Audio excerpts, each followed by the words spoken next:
of things we should go through as we factor. What's the first thing we do when we factor? GCF. Guess what? That does not change. Always look for a GCF. You guys are actually really, for the most part, really good at it. Like, this is the best sophomore class that I've had in a while that can, like, do GCF. So we're solid there. Then we are not so solid at trying the other things. What's after GCF? Super X. For the second time today, when are we allowed to use the Super X? I'm so glad we know that. You've literally written these list of steps on the last 3 lessons. Okay, nothing changes. And guess what? With special products, it's not going to change. We're just going to see something a little bit different. Okay, so let's start with 9n squared minus 24n plus 16. And we're going to do it together.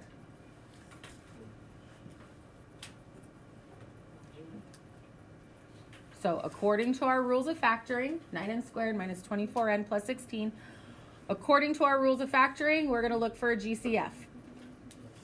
Does 9 go into 24? No. Does 3 go into 24? Does 3 go into 16? No. So there is no GCF because 9 doesn't work and 3 doesn't work. Are we okay with that? Okay. Is my highest exponent a 2? Which means I can go to the Super X. What is A? What is B? And C? Great. So let's fill that in. 9 times 16 gives me 144. I have negative 24 on the bottom, a 9n, and a 9n. So you're looking for 2 numbers that multiply to 144 and add to negative 24. I'm going to give you 30 seconds. Some of you already have it.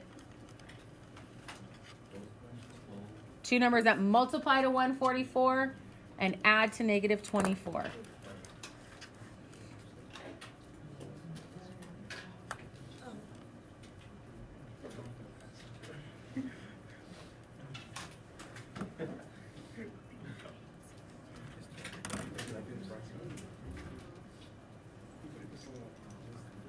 What do we get? So negative 12 and negative 12? Negative 12 times negative 12 is positive 144. Negative 12 minus 12 is negative 24. Okay? What can I simplify by? 3. 3 goes into 9 3 times, into negative 12, negative 4 times. So my, Yeah? Okay. And then it's going to do the same thing on the other side, which means my factors are 3n minus 4 and 3n minus 4. What do you think makes this problem special? The answers are the same, and we can write 3n minus 4 squared. Oh. Yes. So if they're exactly the same, we can write it squared, which should make sense to us because when I gave you a problem like this in the last unit, how did you write it out so that you can multiply? Like this, right? 3n minus 4 times 3n minus 4. So it's all coming full circle. This is one of the new special things. Okay, so you try this one.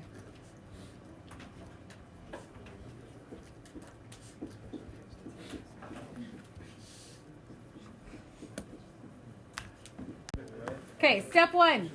Is there a GCF? Yes. Yeah, what is it? 5. Okay, so I can pull out a 5, leaving me with k squared minus 10k plus 25. Is my highest exponent a 2? Oh, yes. Which means we're going to go to the Super X. What is A? 1. What's B? And C? Perfect. So 1 times 25 is 25. I have a negative 10, a 1k, and a 1k. I'm looking for 2 numbers that multiply to 25 and add to negative 10. Okay, let's check. Negative 5 minus 5 is negative 10. Negative 5 times negative 5 is a positive 25. Since my a term was k, do I have to reduce anything? No. So I'm left with k minus 5 and k minus 5. Don't forget your GCF. Oh man.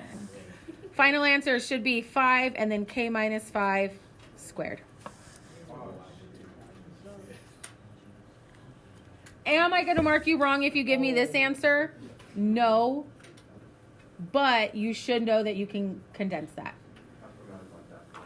Okay? Don't forget about the GCF. A lot of you lost points on your quiz because of it. Okay. Now let's look at something really special. You ready?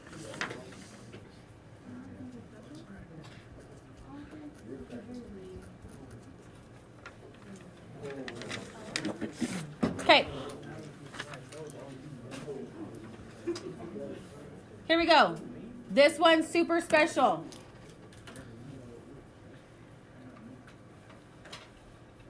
Remember in the last unit when we were multiplying and I gave you rules and I said if you don't understand when to use the rules, don't use them and stick with the box or distributive property?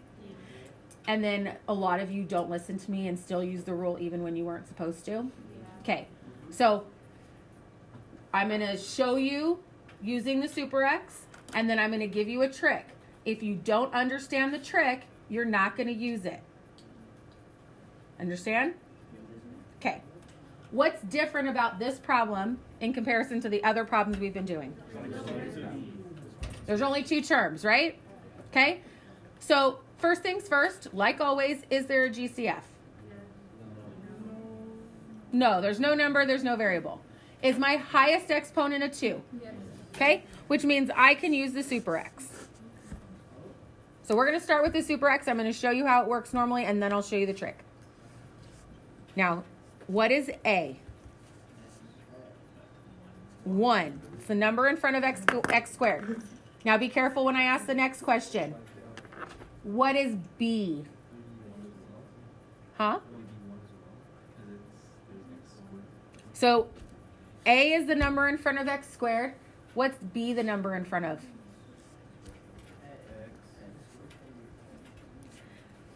B is in front of the x. Do you see a single x?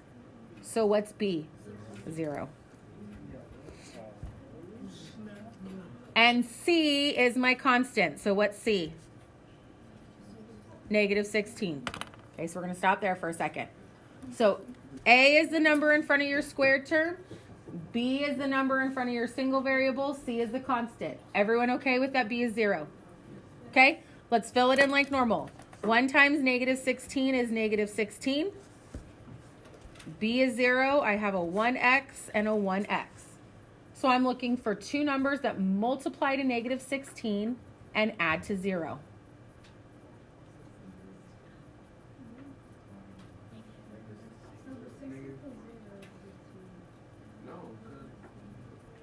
Okay, hold on. I heard it back there. 1 second. When you're thinking about numbers that add to 0, it has to be a positive and a negative of the same number. Right? Who was it? Miguel in the back? What'd you say? Oh, sorry. What'd you say that your two factors were? So 4 and 4, but does that give me 0? What if I make one of them negative? 4, guys, focus. 4 times negative 4 is negative 16. 4 minus 4 is 0. Okay? I have a 1 as my A, so I just have those factors. I have an x plus 4 and an x minus 4. Does that look familiar to you? Yes? Anyone remember what it's called? Something with 2. Kinda.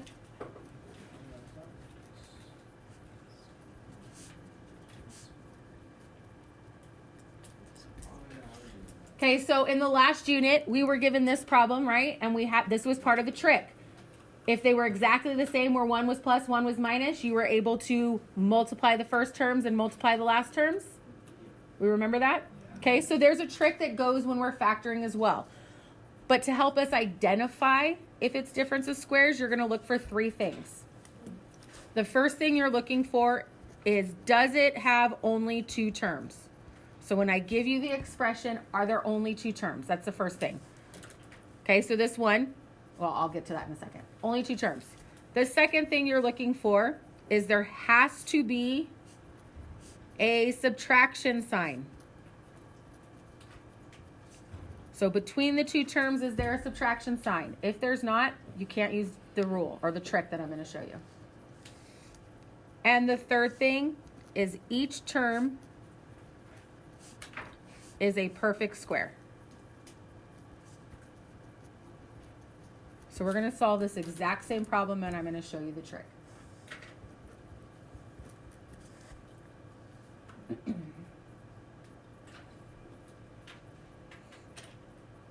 Again, if you don't understand the trick, don't use it. Okay, so if I look at my expression, are there only two terms? Yes. Is there a subtraction sign in between? Yes. Okay, now we have to determine if each is a perfect square. What's the square root of x squared? X. X times x is x squared. That makes it a perfect square. What's the square root of 16? 4 times 4 gives me 16. Okay? Now, to really get that negative, one of those has to be negative. So your answer is always going to be 1 plus, 1 minus. So you can do the super x, or you can do the trick. Don't use the trick unless you understand it. We're going to do another one together.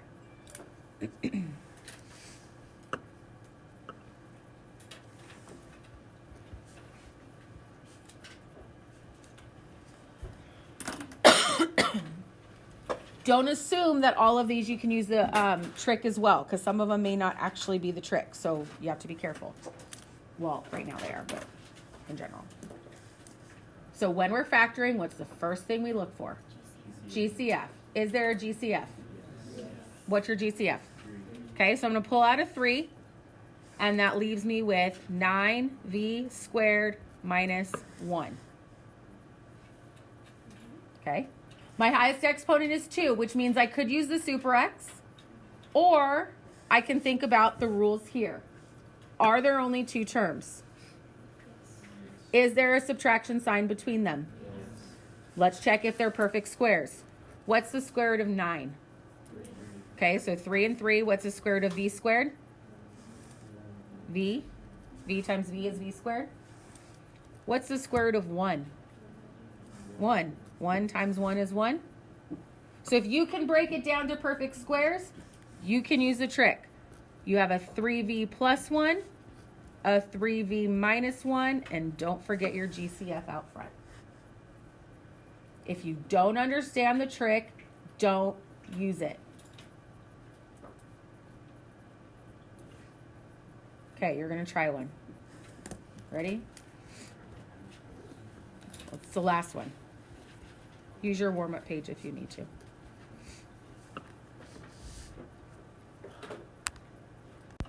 Is there a greatest common factor?